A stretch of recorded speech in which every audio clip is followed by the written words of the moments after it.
SNCF de nouvelles journées de grève, les négociations piétinent. Des cris, des reproches, des échanges vifs allant jusqu'à l'agressivité verbale. Selon plusieurs témoins présents, la séance de concertation sur la réforme ferroviaire du vendredi 6 avril s'est tenue dans un climat de tension.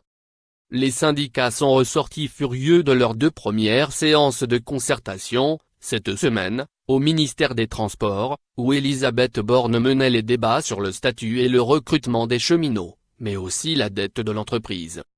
Lire aussi. SNCF blocage et crispation dans le conflit sur la réforme. La CGT a expliqué, vendredi, que, faute de véritables négociations possibles avec le gouvernement, la grève par épisode de 2 jours sur 5 pourrait se prolonger au-delà du mois de juin. Les cheminots vont augmenter la pression, a appuyé Didier Aubert, CFDT, très remonté, annonçant dans certaines régions 4 à 5 points de plus de taux de mobilisation pour les 2 prochains jours de grève. Le gouvernement a besoin d'une nouvelle démonstration, a-t-il estimé. Le deuxième épisode de la grève débute samedi soir à partir de 20 h et se poursuivra dimanche et lundi après 2 premières journées les 3 et 4 avril, marquées par un trafic fortement perturbé.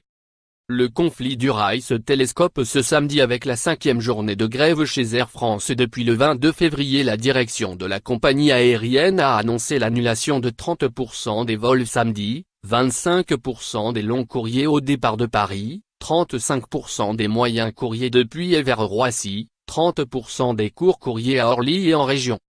Lire aussi. SNCF, Air France, le calendrier des grèves annoncées dans les transports. Ces mouvements surviennent le premier week-end de départ en vacances de la zone A, qui comprend notamment Bordeaux, Lyon, Besançon et Grenoble.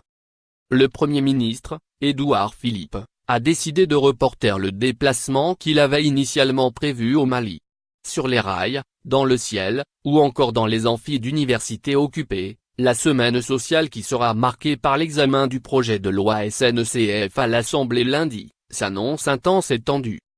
Après l'examen en commission, le débat sur la réforme ferroviaire va entrer pleinement dans l'hémicycle lundi soir. Le coup d'envoi des débats aura lieu au second jour d'une nouvelle séquence de mobilisation à la SNCF.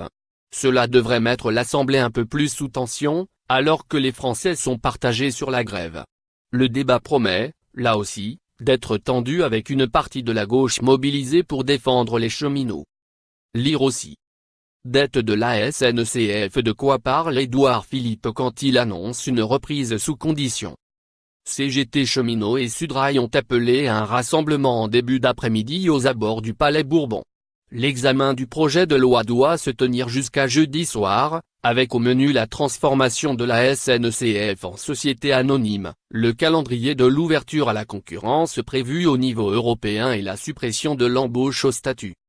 Les échanges dans l'hémicycle doivent durer jusqu'à jeudi soir, sur quelques 300 amendements, avant un vote sur l'ensemble du projet de loi pour un nouveau pacte ferroviaire le 17 avril. Emmanuel Macron lui-même est sorti jeudi de sa réserve, évoquant des protestations tout à fait légitimes qui nécessitent des explications mais ne doivent pas empêcher le gouvernement de gouverner. Le président sera l'invité, jeudi 12 avril, du journal de 13 h de TF1, pour un grand entretien en direct dans lequel il s'exprimera, entre autres, sur les conflits sociaux qui agitent le pays, a annoncé samedi la chaîne. L'adoption définitive du projet de loi est souhaitée avant l'été. Lire aussi. La SNCF en héritage, des familles de cheminots racontent la fin d'un monde.